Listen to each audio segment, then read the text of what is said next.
I snuck into a rich woman's place to steal some cash, but her mansion was a total dumpster fire. I completely lost it. Being a clean freak with a six-pack, I couldn't help but spend the whole afternoon cleaning her place. Left a note calling her a slob, and walked off with Fawn $395 as my service fee. Next thing I know, I'm getting pinned down at a noodle shop by cops. But Shen Yuchu not only dropped the charges, she kept hitting me up to hang out and grab food every day after, and always insisted on paying. Until I downed that glass of red wine, woke up and realized I'd been her prey all along. My name's Zhang Ye, 23 years old, should have been a personal trainer. But my little sister got diagnosed with leukemia out of nowhere, and needed $500K for surgery, so I ended up doing things I'm not proud of. That day, I staked out Shen Yuchu's place for 3 whole days, confirmed she left early and came back late every single day.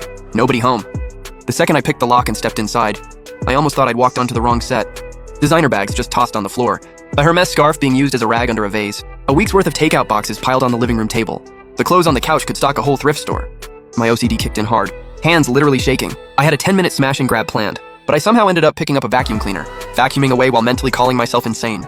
But seeing all those expensive pieces buried under trash, I just couldn't stand it. Halfway through, I found her wallet in the bedroom.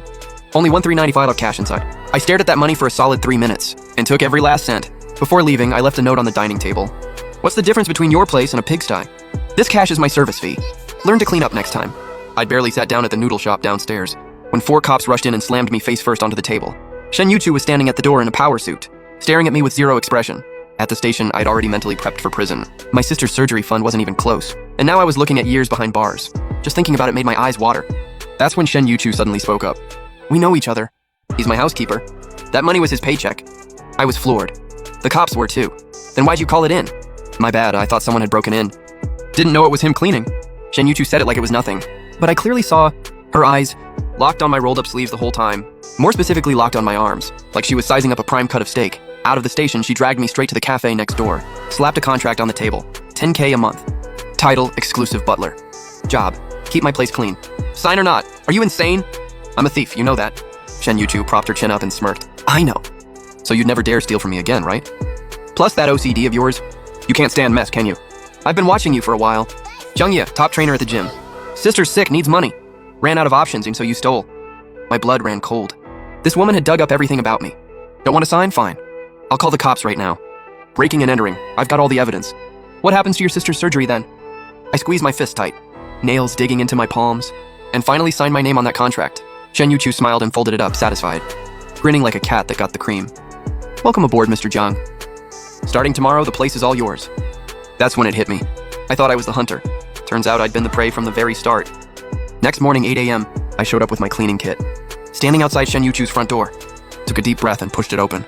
Instantly regretted signing that contract. 1 item and 7 new delivery boxes in the living room. 3 half-finished bubble teas on the dining table.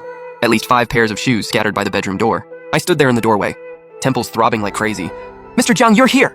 Shen Yuchu poked her head out of the bedroom, hair looking like a straight-up bird's nest, wearing a silk slip dress, barefoot, stepping all over the floor I just mopped yesterday. Miss Shen, could you please put on some slippers? I said, keeping my voice level. She lazily shuffled to the shoe rack, grabbed one slipper and put it on. The other foot still bare. And the other one? Can't find it. Maybe under the couch or on the balcony? Help me look? I shut my eyes and repeated 3 times. Do not hit your employer. Then started hunting all over the apartment for her slipper. Found it by the fridge, next to a moldy apple. Over the next 4 hours, I was spinning like a top. Broke down boxes, sorted recycling, tossed all the expired food, sorted clothes by color and season. Meanwhile, Shen Yuchu was planted on the couch, pretending to work on her tablet, eyes following my every single move. Mr. Zhang, how long have you been working out? 5 years. Eyes down, kept folding. Are the abs natural or trained? Trained. Can I touch? Get lost. I wiped her designer bags clean and hung them back in the closet. Just turned around after the last one. Shen Yuchu had slipped in without me noticing. Reached out and touched my waist. I jumped back on pure instinct. Slammed into the wardrobe. Miss Shen, back off. Ugh! I just wanted to check on your work performance. 10K a month after all. Gotta make sure you're in shape. She gave me this totally innocent look, but her eyes were screaming, mission accomplished. I brushed past her stone-faced and went to deal with the living room. Spent forever getting the coffee table spotless. Set out fresh flowers and magazines. Looked back, jaw dropped. She'd thrown all the clothes I'd just folded back into a pile.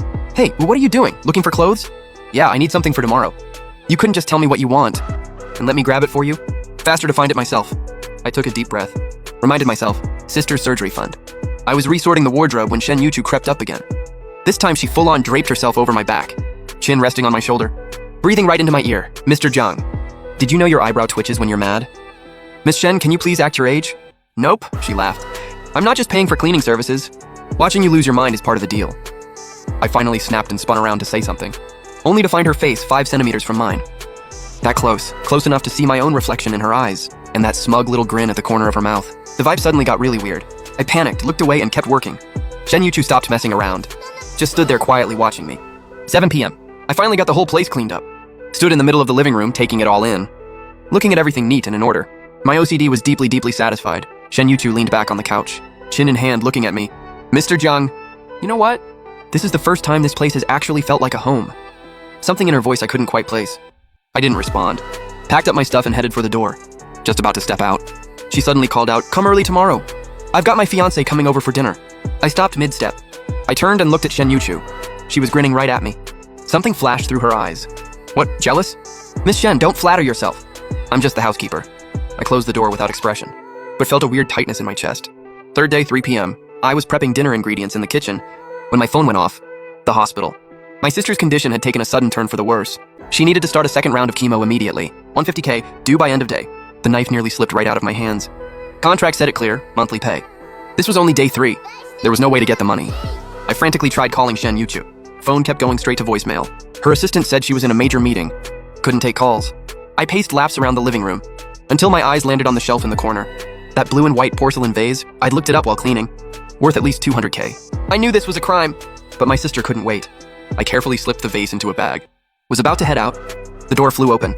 Shen Yuchu walked in first, followed by a man in a tailored suit. Commanding presence. Screamed old money elite. That had to be her fiancé, Guyan. The 3 of us locked eyes in the entryway.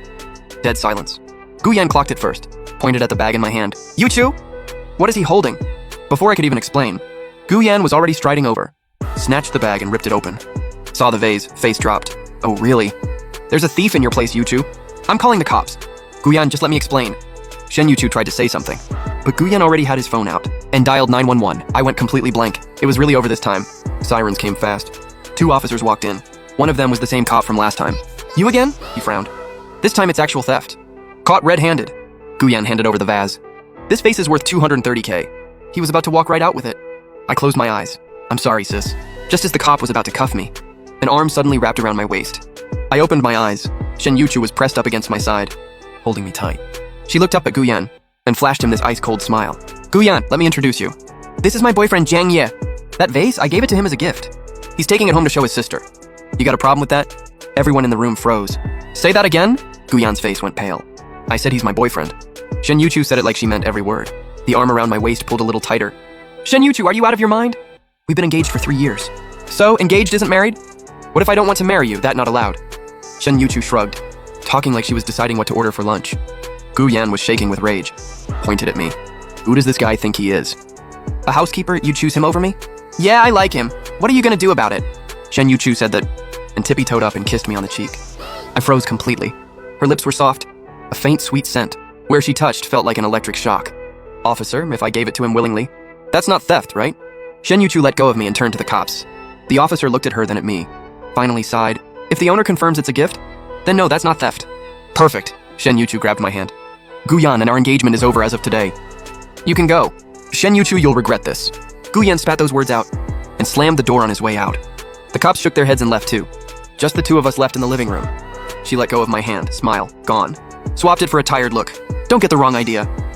I just needed a decoy to get out of this arranged marriage. She walked over and dropped onto the couch. You need money fast, right? I can advance it to you, but you have to pretend to be my boyfriend until I'm fully out of the Gu family's mess. I looked at her and suddenly had the feeling this woman was way more complicated than she looked.